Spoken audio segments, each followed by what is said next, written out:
Podcast 2. Okay, so this podcast focuses on the topic of the Burgfriede. So we'll hone in on this part of the mind map and go to the first slide. Okay, those are the key learning objectives of this podcast.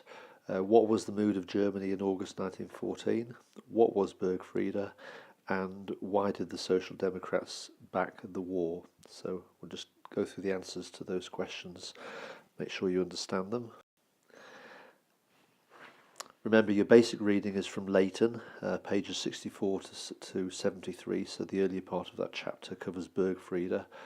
But it is important that then to go to the supplementary pages from William Carr. Two references there, page 212 and 230.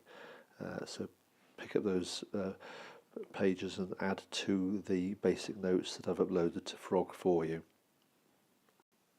Right, Burgfriede. I've deliberately put that picture in there. It's a very, very famous picture. It was taken in Munich on the 4th of August 1914. 4th of August was the day that World War I began. And what the picture shows is thousands of young men gathering in the central square of Munich to enlist. The picture captures the mood of August 1914 in Germany. It is incidentally, of course, very famous because many, many years later, after that the photograph had been published, some eagle-eyed person noticed that a very young Adolf Hitler was in the crowd. He would have been a 25-year-old man at that time, just crossed over from Austria into Munich and enlisting to join the German army. Anyway, that is an aside. So the first point, okay, point number one, August 1914, the mood in Germany was one of patriotism and adventure. The war was successfully sold to the German people as a war against what was regarded as barbaric Russia. Russia seen to be a barbaric country in the east, a backward country and a threat to civilized Europe. And again, that links in very much to previous lessons.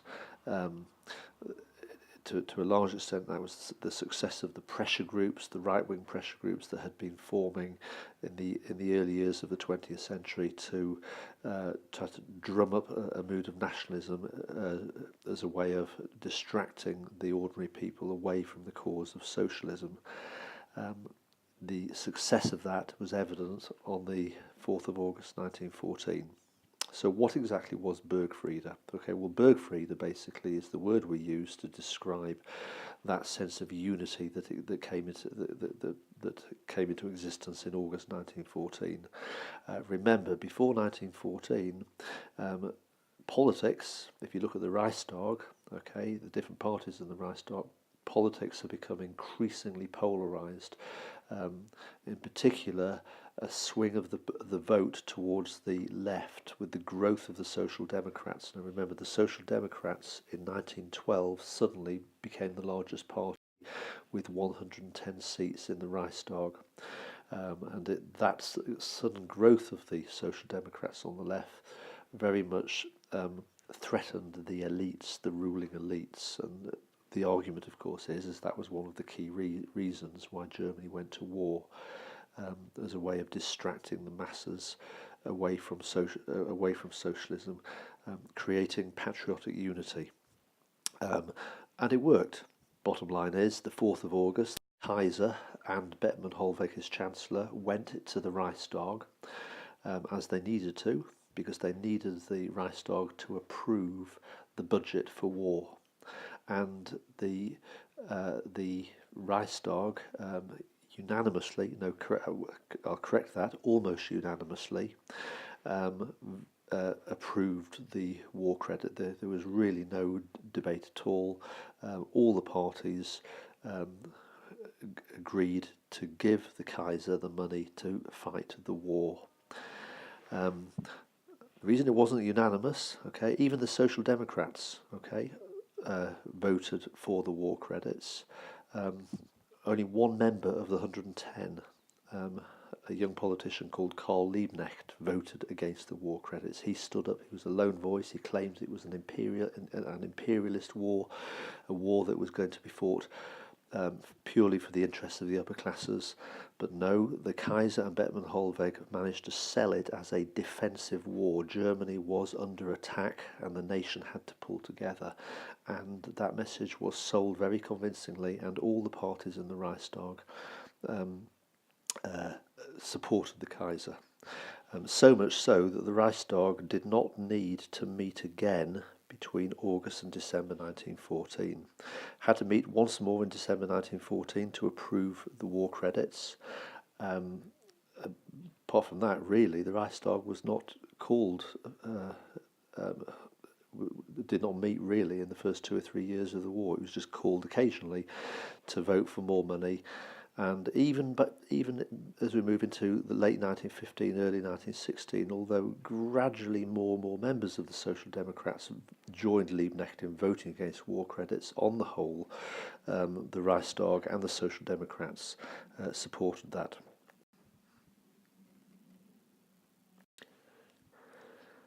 So why did the Social Democrats back the war in this way? Okay, well, go to Leighton, that section of Leighton, and describes it very, very, very clearly, but also go to page 230 of Carr, which develops it a little bit more. Firstly, they were very much taken in by the government portrayal of it as being a defensive war. So the Social Democrats, of course, were against war if it was fought purely to benefit the rich, but it was not sold in that way to the people. It was sold as we are under attack from Russia. Russia has mobilized. We have got to prepare. The only way we can defeat Russia is attack Belgium, attack France through Belgium, which is unfortunate, but we'll deal with that at a later stage and we'll compensate Belgium for that. But we are basically under attack from barbaric Russia. Also, secondly, many of the members of the Social Democrats, remember, were genuinely patriotic. It's really important we've developed this idea that the Social Democratic Party was a big party, 110 members, that encompassed a fairly broad range of views, and the majority of the members were a fairly old, an older generation of politicians that were very, very respectful of the Kaiser and Germany. So it was only the sort of extreme left wing of the Social Democrats that were very international in their outlook. Many of the members, particularly the older members, were genuinely patriotic. Thirdly, there was the belief that the party would gain greater legitimacy if it supported the government in time of the nation's greatest need. A little bit like with women who'd been campaigning for the vote in Britain before 1914. They supported the war effort, thinking, well, after the war is over, then the government will recognise what we are fighting for. So there was that sort of similar sort of feeling in the party. And then finally, on the whole, there was very little popular dissent in Germany in the first 3 years of the war. Even from when the war started, the feeling was it would be over by Christmas, and obviously as we move into 1915, it was clearly not going as well as anticipated. The two sides had basically dug themselves into trenches. But even throughout 1915 and even into the first parts of 1916, the Kaiser and the various pressure groups managed wartime propaganda very, very effectively, and they still managed to sell it to the people as a war that Germany would win. It wasn't really until the Somme and Verdun in 1916 that people began to genuinely turn against the war. So Burgfriede was not just in 1914, it pretty much lasted through to the middle of 1916. Okay, so that's the end of this particular podcast. Make sure you do the additional reading from Carr, and then go on to podcast 3, which is on the silent dictatorship. Thank you.